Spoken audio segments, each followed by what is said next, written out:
정말 우리 아이의 인생, 이제 먼 미래를 바라보았을 때 그것이 정말 우리 아이에게 독이 될 것인지 아니면 그것이 정말 우리 아이를 살리는 그런 말인지 한번 생각해 보시면 좋을 것 같습니다. 네, 평소에 여러분이 하시는 말들 중에서 아이의 인생에 영향을 크게 미치는 말들이 있죠. 그 중에서 한 가지에 대한 제 생각을 여러분과 좀 나누고 싶습니다. 오늘 여러분들께서 한번 생각을 해보셔야 할 여러분들의 말은요. 네가 뭘 한다고 그래? 네가 뭘 한다고 그러니? 이런 말들을 여러분께서 평소에 쓰시지는 않는지 한번 체크해 보셨으면 좋겠습니다. 아마 무의식적으로 그냥 가볍게 툭 튀어나오는 말이기도 하실 거예요. 어떨 때 이런 말씀들을 하시나요? 아이가 얼토당토 않은 일을 벌이거나 엄마의 생각에서는 말도 안 되는 그런 꿈에 대해서 얘기를 한다거나 아니면 엄마가 보기에는 아이는 도저히 할 수 없을 것 같은 일들에 대해서 아이가 한번 해보겠다고 이렇게 나설 때 부모님께서 본인도 모르게 이제 내뱉게 되는 말인 것 같습니다. 이거는 비단 어린 시절의 아이들에게만 해당되는 것이 아니고요. 다 큰 성인들, 20대 이상의 젊은 자녀를 두신 분들도 자주 하시는 말씀은 아닐까라는 생각을 해보게 됩니다. 왜냐하면 분수에 맞게 뭔가를 좀 해보아야지만 뭔가 기회가 생길 것 같은데 아이들의 생각이나 상상력, 창의력은 너무나 무궁무진하기 때문에 아이들은 그것을 그냥 어떠한 편견도 없이 내뱉는 말인데 그런 부분들에 대해서 어른의 시각에서 조금 가볍게 보고 할 수 있는 그런 말이라고 할 수가 있겠죠. 저도 이런 이야기를 겉으로 말을 내뱉지는 않았지만 마음속으로 그런 생각들을 가지고 있었던 적은 많았었던 것 같기도 해요. 그런데 이제 이 말을 겉으로 아이한테 자주 내뱉게 됐을 때 아이에게 어떠한 문제가 생길 수 있을지에 대해서 오늘 한번 제 생각을 나눠 볼게요. 이 말을 자주 할 때 가장 큰 문제점은 무엇이냐면 아이에게 의존성을 키우게 된다라는 점입니다.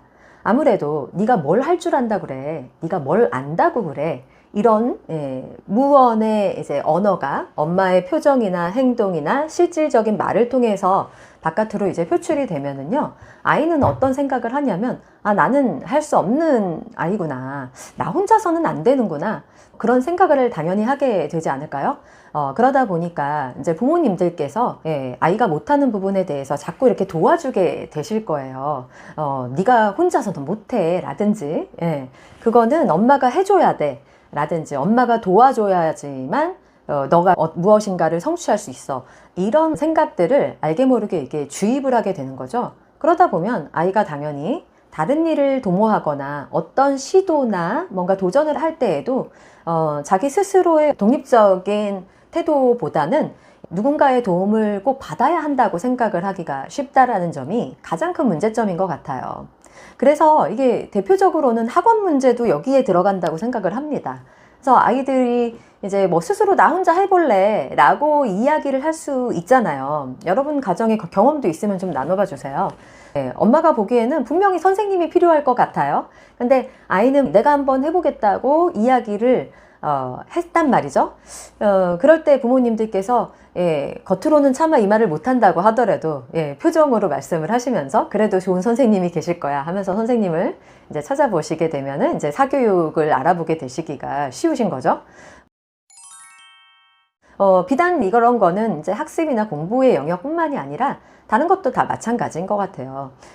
옷을 혼자 입기 시작한 아이에게 네가 뭘 할 줄 안다고 그래, 엄마가 도와줄게 해서 대신 입혀준다든지 신발끈을 묶어주시기도 하시고 머리 모양이 약간 삐뚤어질 수도 있는데 그걸 또 엄마가 못 견디셔가지고 막 똑같이 이렇게 양갈래로 이렇게 막 머리를 묶어주신다든지 모든 어떤 삶의 영역에서 부모님들이 흔하게 쓰시는 말 중에 하나인 것 같습니다.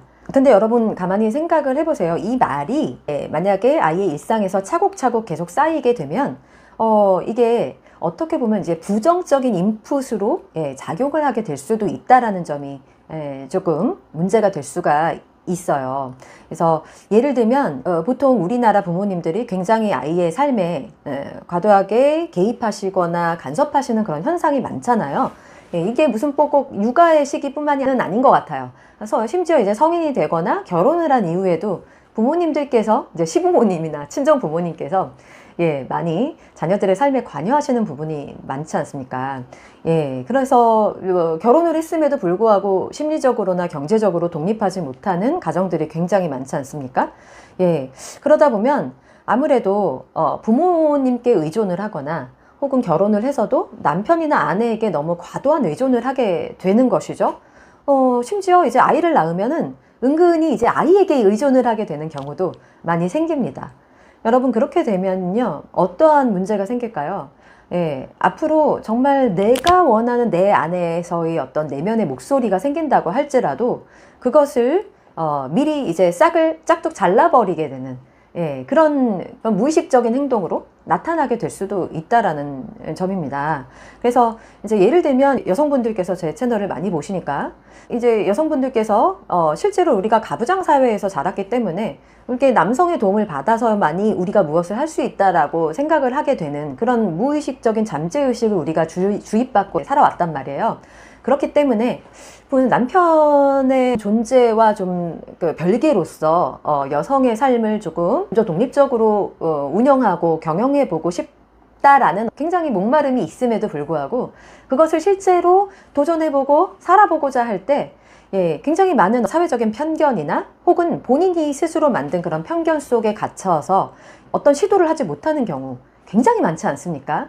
저도 처음에 공부방을 시작할 때 약간 그런 부분이 있었어요, 사실은. 그래서 나도 일을 하고 싶다. 이게 남편한테만 의존하는 게 굉장히 어떤 여러 가지 정말 극단까지 갔을 때 저도 이제 일을 시작을 했던 것 같아요.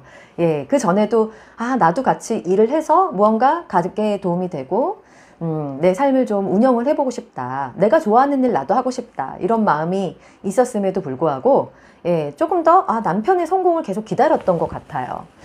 그렇지만 이제 결국 저도 뭐 삶이 저를 이끄는 대로 저도 저의 길을 걷게 되었지만 결국에는 제가 저의 일을 만들고 한 10여 년이 지나서 뒤를 돌아서 생각해 봤을 때 저의 젊은 날에는 너무 과도하게 다른 가족이나 다른 누군가한테 기대하고 너무 의존적인 삶을 살았던 건 아닌가 하는 좀 후회감이 있더라고요. 제가 저의만의 어떤 인생을 한번 도전해보고 시도해보고 제가 뭔가 뭐 완벽한 사람이 된 게 아니잖아요. 근데 저는 이렇게 도전하고 시도해보는 이 과정이 정말 즐겁습니다. 그것은 누군가 저에게 네가 뭘 한다고 그래, 뭘 할 줄 안다고 그래 라고 이야기했을 때 그것을 한 귀로 흘러버릴 수 있을 정도의 어떤 내면의 힘이 생긴 이후에나 가능했었던 것 같아요. 그렇지만 저도 뭐 옛날 사람들이잖아요. 우리나라의 어떤 가부장제 사회에서 굉장히 편견 속에서 살아왔던 한 여성, 약한 여성이었을 뿐인데요. 어쨌든 이것이 이런 가치들이 이제는 좀 시대적으로 바뀌었나 하고 생각을 해보면 그렇지가 않다는 거죠. 저는 그 뿌리가 어떻게 보면은 약한 사람들에 대해서 우리 사회가 너무 그들의 자발성이나 자율성을 존중하지 않는 그런 그 문화에서 비롯된다고 생각을 합니다. 그게 이제 대표적인 게 가부장제 사회인 거죠. 근데 생각을 해보면요, 남성들에게도 의존성이 있습니다. 어떤 의존성이냐면요, 뭐 스스로 밥을 차려 먹는 거, 스스로 나의 삶을 경영하는 거, 이런 거 굉장히 약하지 않습니까? 직장에서의 일은 잘하지만 집에 돌아왔을 때 정말 내가 내 아이의 아빠로서의 삶을 책임감 있게 살아가시는 분들은 그렇게 많지는 않으신 것 같아요. 물론 좋은 아빠들 많아지시고는 계시지만 남편도 자꾸 아내에게 의존을 하게 된다는 말이죠. 좀 근엄한 아버지의 모습을 하고 계시다가도 나중에 갑자기 빨리 취업해라. 너가 취업해야지 나도 이제 좀 편하게 살지 않니 하면서 아이에게 의존을 하는 그런 삶으로 또 변모되어지기도 하지 않아요? 그래서 저는 이런 모든 부분들이 사실은 되게 우리 사회의 어떤 네가 뭘 할 줄 안다고 그래 라는 그런 작은 어떤 태도에서, 그 작은 언어에서 그 모든 출발점이 시작되지 않나 라는 생각을 합니다. 그리고 이 문제가 여러분들 아이들의 앞으로의 삶에 조금 크게 또 영향을 미칠 수 있는 그런 부분이 뭐냐면요, 저도 자주 얘기를 하지만 회복 탄력성에 영향을 미칠 수 있는 말이라고 저는 생각을 해요. 왜냐하면 아이가 나 스스로는 뭔가 할 수 없는 아이구나. 나는 스스로는 힘들고 누군가가 이렇게 도와줘야 되는데 그거는 어떻게 보면은 내가 컨트롤할 수 없는 환경 요인이잖아요. 그렇기 때문에 우리 사회에서 여러 가지 우울감으로 인해서 쏟아져 나오는 정말 입에 담기 힘든 그런 여러 가지 사건들을 생각해 보았을 때 내가 통제할 수 없는 그 외부 변인에 뭔가 큰 문제가 생기면 나는 내 삶을 어떻게 할 수가 없다라는 극심한 우울감에 빠지게 될 수도 있다라는 거죠. 지금 굉장히 경제 상황이 안 좋잖아요. 근데 경제 상황은 이제 그 세계 역사를, 지난 역사를 여러분들이 공부를 해보시면 아시겠지만 이게 언제까지나 계속되는 것이 아니거든요. 근데 이렇게 눈앞에 어떤 외부 환경적인 요인에 커다란 문제가 생기면 스스로 이것을 어쩔 수 없는 것이라고 여기고 극단적인 생각까지도 하게 될 수가 있는 그런 사회 문화가 생긴다는 거죠. 실제로 그런 행동을 하진 않더라도 그런 굉장히 자포자기 문화가 젊은이들 사이에서 굉장히 좀 형성이 되고 있는 것은 사실은 우리 사회가 어렸을 때부터 조금 교육적으로 이런 소중한 가치, 이게 네가 뭘 한다고 그래가 아니라 너가 할 수 있다라는 어떤 그런 가치에 대해서 교육을 제대로 하지 못해서는 아닐까라는 그런 아쉬움이 들 때가 많이 있습니다. 그래서 오늘 여러분들께서 한번 이 말에 대해서 잘 생각을 해보시면 좋을 것 같아요. 우리가 이제 겉으로 이 말을 직접 하시는 경우들도 있겠지만은 하시지 않는다고 하더라도 표정에서 우리 아이들에게 너는 할 줄 아는 게 뭐가 있겠어. 엄마가 도와줘야지. 아빠가 도와줘야지. 이런 생각들을 자꾸 하고 계신다면 정말 우리 아이의 인생, 이제 먼 미래를 바라보았을 때 그것이 정말 우리 아이에게 독이 될 것인지 아니면 그것이 정말 우리 아이를 살리는 그런 말인지 한번 생각해 보시면 좋을 것 같습니다. 네, 아이가 스스로 할 수 있는 것들은 시켜보세요. 저는 아이들이 조금 할 수 있는 것들을 물론 이제 다 하지는 않죠. 결국에는 이제 잔소리처럼 되기도 합니다. 아이가 안 하니까. 저는 이제 뭐 학습에 대한 잔소리는 안 하는데요. 이제 생존력이나 생활력에 대한 잔소리는 좀 하는 편이거든요. 물론 많이는 안 합니다. 이제 한두 번 해보고 안 하면은 그냥 제가 하게 될 때도 있고 꼭 해야 될 때는 끝까지 이제 내비두기도 해요. 방 청소 같은 거는요. 그런데 어쨌거나 아이가 스스로 할 기회를 어렸을 때부터 계속 이렇게 부여받지 못하면 그것이 굉장히 당연한 거라고 생각을 해요.